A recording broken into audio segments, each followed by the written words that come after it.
Hi guys. आज एक थोड़ा टॉपिक जो है वो ज्योग्राफी से रिलेटेड है। मैं दरअसल वीडियोस देख रहा था फेसबुक पे। आजकल आपने देखा होगा फेसबुक पे कुछ ऐसे वीडियोस होते हैं जिसमें दिखाया जाता है कि आईएएस एग्जामिनेशन की जो तैयारी कर रहे हैं उनके इंटरव्यूज़ दिखाए जाते हैं। तो उसमें कहीं पर मैंने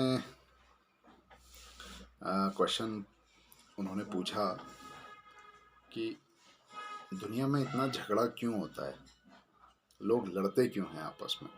तो उसका बहुत सेटिस्फैक्टरी और साइंटिफिकली प्रूवन जवाब नहीं दे पाया कोई। तो मैं वही थोड़ा सा आज आपको एक्सप्लेन करने की कोशिश करता हूँ। देखिए, दो बातें हैं।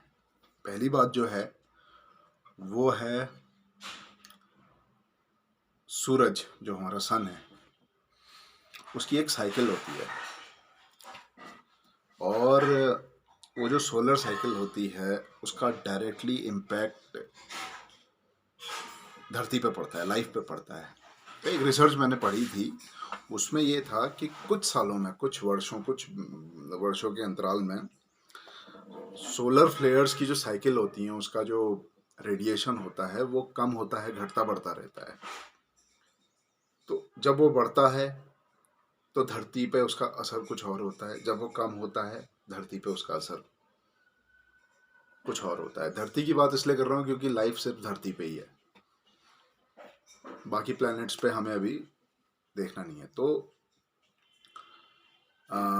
जब भी सोलर फ्लेयर्स या सोलर एक्टिविटी ज़्यादा होती है, रेडिएशन ज़्यादा आएगा। ऑब्वियसली रेडिएशन ज़्यादा आएगा, मैग्नेटिक फील्ड डिस्टर्ब ज़्यादा होगा, अर्थ का मैग्नेटिक फील्ड डिस्टर्ब होगा, या जो भी जिस तरीके का भी कुछ डिस्टर्बेंसेस होंगे, एटमॉस्फेयर में डिस्टर्बेंसेस होंगे, तो उसका डायरेक्ट इम्पैक्ट लाइफ पे पड़ता है, ब्रेन पे पड़ता है। लोगों में गुस्सा उबाल बढ़ता है, तो बड़े बड़े रिवॉल्यूशन होते हैं। तो और ये साइकिल जो होती है ये कोई 10-15 दिन की नहीं होती, वर्षों वर्षों तक लंबी चलती है। सोलर साइकिल जो मैं आपको बता रहा हूँ, कुछ फेज चलेगा तो वो बहुत लंबा चलेगा, तब तक लोग लड़ते बढ़ते झगड़ा करते रहेंगे, और जब वो कम होगा, थमेगा, तब लोग थोड़े शांत रहेंगे। एक एक वजह ये वो रिसर्च में जो बताई गई थी, रिवॉल्यूशन, बेसिकली रिवॉल्यूशन जितने भी आप देखिए हुए हैं, लड़ाई झगड़े वाले, रशियन रिवॉल्यूशन हो या ये कोई भी रिवॉल्यूशन, इंडियन इंडिपेंडेंस रिवॉल्यूशन हो, अफ्रीकन में जो अफ्रीका जो कॉन्टिनेंट है उसमें जितनी भी कंट्रीज़ हैं वहाँ जो रिवॉल्यूशन हुए, अमेरिका में हुए, तो उसका एक रिलेशन उस रिसर्च में मैंने थोड़ा सा पढ़ा था, तो मुझे वो बहुत साइंटिफिक लगा। दूसरा जो मैं आपको बताने की कोशिश करूँगा, मैंने कहीं पढ़ा नहीं है, ये खुद की सोच से डेवलप हुआ है। हमारी धरती गोल है, इस गोल धरती को लॉन्गिट्यूड और लैटिट्यूड में बांटा गया है। तो जो भी कंट्री लैटिट्यूड वाइज फैली होगी, जैसे यूनाइटेड स्टेट्स ऐसे फैली है, ऐसे लंबाई में ज़्यादा होगी कंट्री, वहाँ पर क्या होगा, वहाँ लोग एक से होंगे।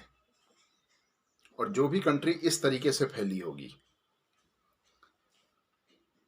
वहाँ पर लोग अलग अलग लैटिट्यूड्स में बटे होंगे। लैटिट्यूड में बटने का मतलब ये है, देखिए सन का जो रेडिएशन होता है वो हर लैटिट्यूड पे अलग अलग होता है। हर लैटिट्यूड पे सोलर रेडिएशन अलग होगा, तो हर लैटिट्यूड पे उसका इम्पैक्ट भी अलग होगा, वेजिटेशन अलग होगा, टेम्परेचर अलग होगा, लोगों के अंदर हार्मोन का लेवल अलग होगा, उनकी फिजियोलॉजी अलग होगी। तो जहाँ पर डिफरेंसेस आएंगे वहाँ पर झगड़े होंगे, जहाँ पर डिफरेंसेस नहीं होंगे लोगों में, उनकी फिजियोलॉजी में, और ये फिजियोलॉजी में डिफरेंसेस कोई बहुत बड़े डिफरेंसेस की बात नहीं कर रहा हूँ मैं, बहुत छोटे छोटे डिफरेंसेस भी एक आगे जाके बड़ा रूप लेते हैं। तो जो कंट्री ऐसे लंबाई में, जैसे भारत देश कश्मीर से कन्याकुमारी तक फैला हुआ है, तो ये अलग अलग लैटिट्यूड्स में है।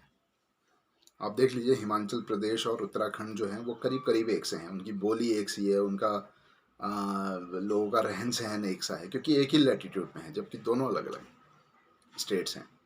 एक सा है, थोड़ा नीचे उतर जाइए, यूपी का इलाका, बिहार का इलाका, ये दिल्ली थोड़ा नीचे, उधर राजस्थान का, यहाँ के लोग करीब करीब एक से रहते हैं, करीब करीब। अमीरी कमी गरीबी की बात नहीं है, मैं बेसिक फिजियोलॉजी की बात कर रहा हूँ। नीचे साउथ इंडिया में चले जाइए, वहाँ एक लैटिट्यूड पे चले जाइए, वहाँ लोग आपको एक से मिलेंगे। लेकिन लॉन्गिट्यूड वाइज अगर आप जाएंगे तो थोड़ा दिक्कत आएगी, तब डिफरेंसेस आपको देखने को मिला। अमेरिका है, जैसे यूनाइटेड स्टेट्स ऑफ अमेरिका है, वो इस तरीके का मैप है उसका, स्क्वायर रेक्टेंगल के फॉर्म में।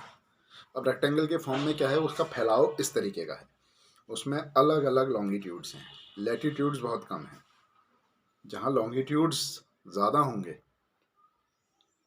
समझ रहे हैं, लॉन्गिट्यूड्स ज़्यादा होंगे वहाँ पर सोलर रेडिएशन, और लैटिट्यूड्स कम होंगे, सोलर रेडिएशन करीब करीब एक सा होगा, तो सोच एक सी होगी, थॉट लेवल, थॉट प्रोसेस एक सी होगी, फिजियोलॉजी एक सी होगी, झगड़े कम होंगे लोगों में, सोचने का तरीका एक सा होगा, काम करने का तरीका एक सा होगा।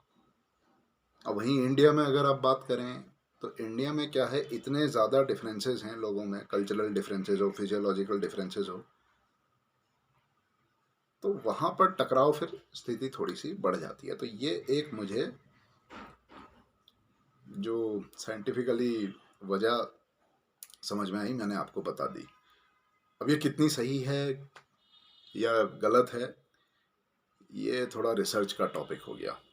आप लोगों को अगर इसमें कुछ लगे ऊंच नीच, तो नीचे कमेंट में बताइए।